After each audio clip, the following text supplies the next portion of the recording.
Hey there, powerful ladies. I wanted to take this opportunity to kind of give you all a overview of some of the features and functions in the app. I know you've all been using the app, but I've noticed a opportunity in which we can get you all better results regarding some of the features that are built in that you may not be utilizing to the maximum potential, and specifically regarding the nutrition information and how to start utilizing that and tracking it. So I'm going to start doing some videos throughout the week and as we go forward in the future to try to share some additional coaching insight and help you get the best usage out of these tools and functions that we've added for you all. So in your app, you'll see down at the bottom you have this rocket ship, a calendar, a kettlebell, and a goal, and then a meal plan or a fork and knife. So we're going to go there, and you all will each have your own macros and nutrition profile, but I want to help you understand how to utilize this to your advantage in regards to tracking. So in this video, we're just going to be looking specifically at this profile. And in another video, I'm going to show you how to use this information to actually plan your meals. So this is a generic one I made, but all of you will have different data here for your age, weight, and your goal. And based on this information that you filled out is how the science behind the scenes calculates the amount of quantity of food you need to eat in different various food groups to get the results you want. So this particular page here, I think it's like page 4, shows you what they call the hand method of how to measure your food to determine the number of serving sizes and the size you need for that food allocation each day. So for this particular example, it says that I need 1 to 2 palm size servings of protein per meal. And that's because up here it says I'm having 3 meals a day. And so it says that I will need about 5 servings of protein per day, and then 6 to 8 of veggies, 5 for carbohydrates, and 6 for fats. And that comes out to, you can see down here, 2,127 calories roughly, right? Now, you can also use this page here to get an idea of some actual kind of recipe meal planning.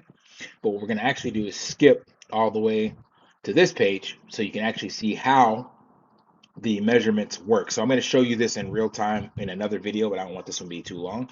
So to measure a palm size of protein, you're basically just putting your hand next to the plate and looking at the size of meat, reference the size of your hand.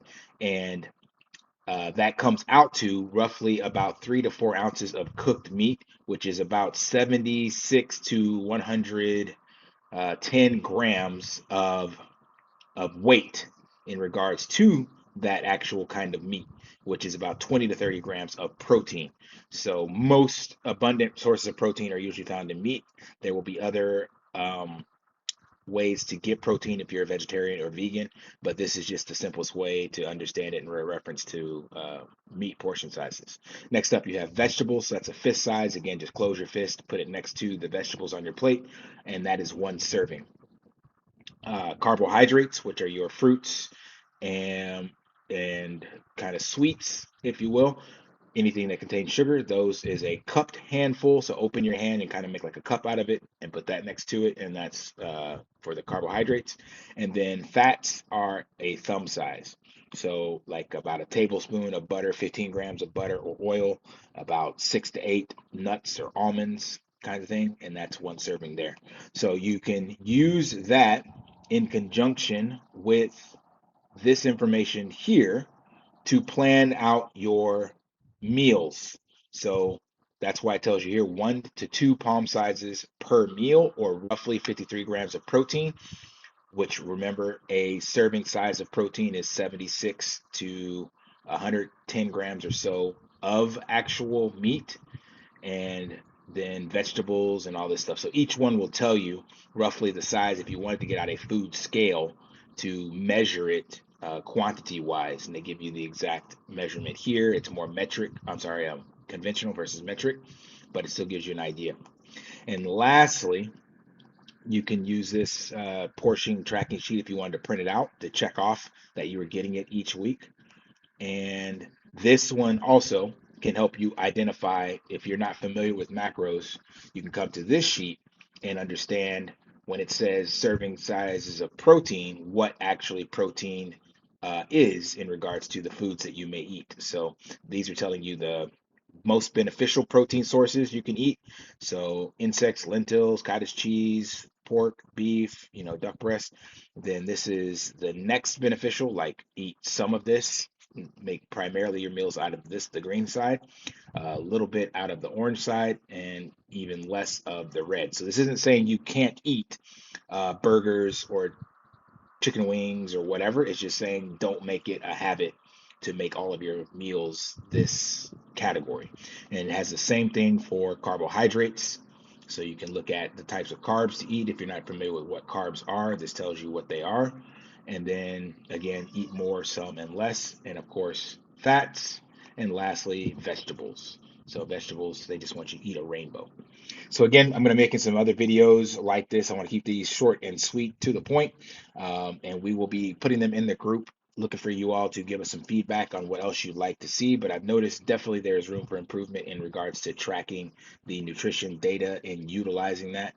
So take a look at this and definitely please go through this. I know it's a lot of information.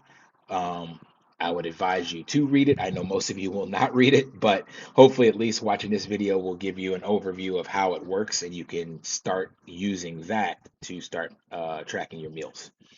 All right, lift daily and achieve your impossible, and we'll catch you in the next one.